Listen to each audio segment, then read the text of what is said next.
Hello, everyone, and welcome to Lesson 5-7, The Effects of the New Deal. This will be our last lesson where we really look at the New Deal and the Great Depression before we launch into some discussion of World War II. The Great Depression had a lasting impact on the United States and on how people looked at the economy. Americans during this time developed a fear of the future, and this fear lasted a long time. Anybody who had lived through the Depression carried the memories of those bad times, and this was really bad times for well over 10 years.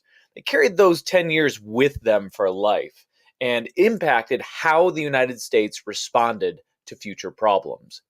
The New Deal was part of the legacy of the Great Depression. And people saw how the government spending and government programs could lessen their hardships. But it's very important that we know and understand that it was not the New Deal that ended the Great Depression. It wasn't. It didn't. It lessened the hardships. But government spending was simply not high enough during the New Deal days to really break that depression and get the economy started again. It would take the tremendous, astronomical spending of World War II to get the U.S. economy running again. It wasn't until we had to produce all these fighter airplanes and tanks and machine guns and all those weapons of war that would really stimulate the economy and get America moving again. Now, FDR's New Deal did have this impact of reshaping how Americans saw the federal government, though. It's, again, that progressive view that the federal government exists to solve the problems of society. But during the New Deal, others started to look at the executive power of the United States, the power of the president, and started to think that it was growing too big, that the president of the United States was becoming too powerful. We don't think about this as much in these days because we are all living in the post-New Deal era. We are all living with presidents who have had this tremendous power and used it. But prior to FDR and the New Deal, this level of government power simply wasn't used. But the United States did luck out in this regard. A lot of nations were seeing the rise of strong executive governments, strong leaders. But in the United States, we had Franklin Delano Roosevelt, who is by almost any account a well-minded, well-intentioned leader who was not out for his own power. But in other nations, this same rise led to some less positive characters. Germany and Italy, most notably, suffered from strong and incredibly negative leadership under the leadership of Adolf Hitler and Benito Mussolini. A lot more on them when we study World War II. But let's look at the New Deal and how it continues to affect America, because a lot of what our government does began during the New Deal. And during this phase, government took on so much more power and so much more responsibility than it ever had before.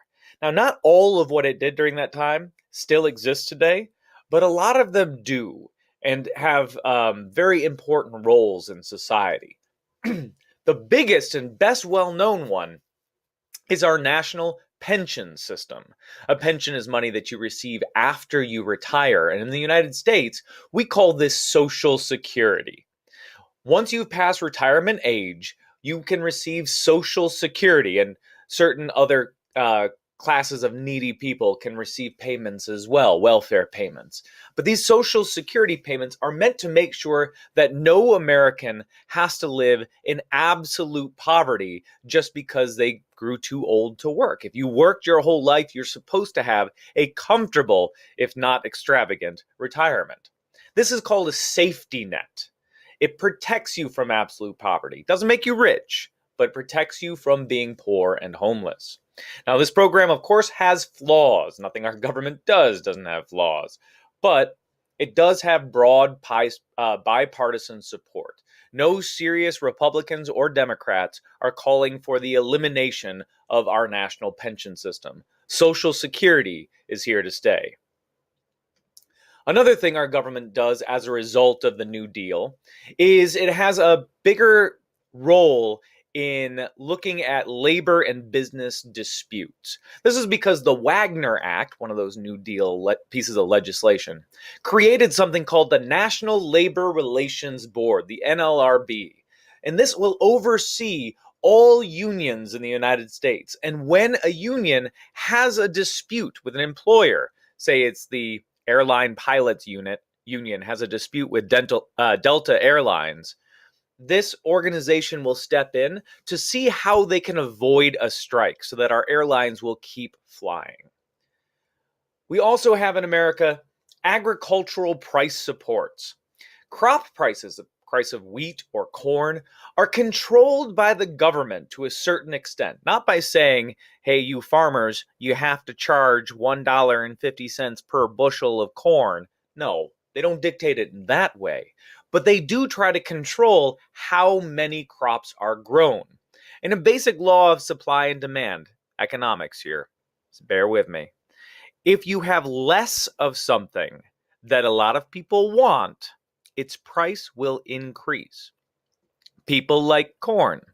If you decrease the amount of corn, the price of corn will go up, and farmers who grow corn will do better. So how do we decrease the amount of corn available?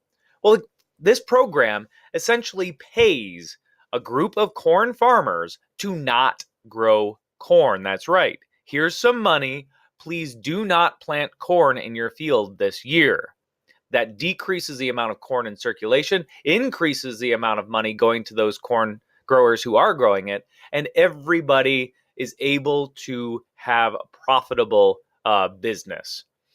The idea here is that we don't want corn farmers going out of business. We don't want the price of corn getting so low that no farmer decides to grow corn because they can't make a profit on it. That would devastate Americans. We don't want farms to be non-profitable because then people won't go into farming. We've got to make sure that farmers are making money, and this is one way that we do that.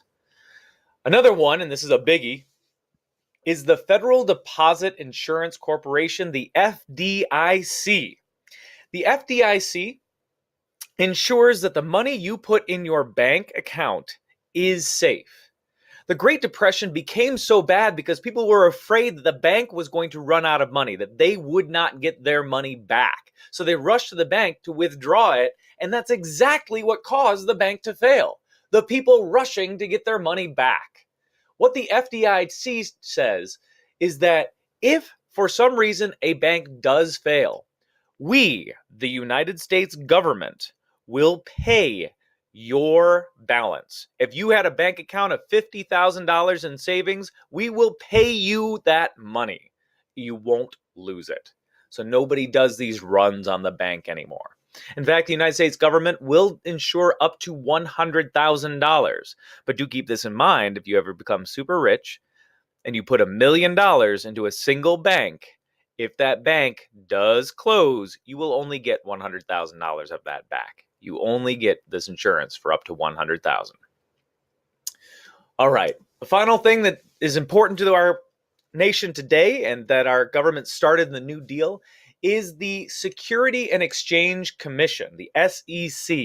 This is to make sure that the stock market is functioning properly and to make sure that nobody is cheating in stocks. Nobody is tipping off their friends. Hey, my company is about to buy this other company.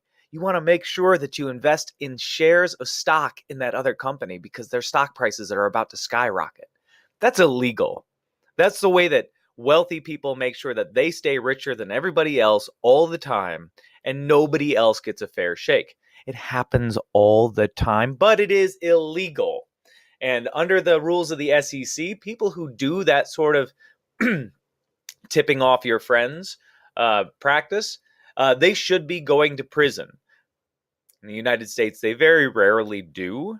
That is a flaw in this system. We need to make sure that this SEC has more power to punish the criminals here. But it is in the law. We can do it. So, political discourse in the United States is continued to be shaped by the Great Depression and the New Deal as well. In the United States today, people might say that they are liberal or conservative, and these frames of conversation really solidified themselves during these New Deal programs. Democrats are liberals. Republicans are conservatives. And Democrats, as liberals, see that the role of government should be expanded.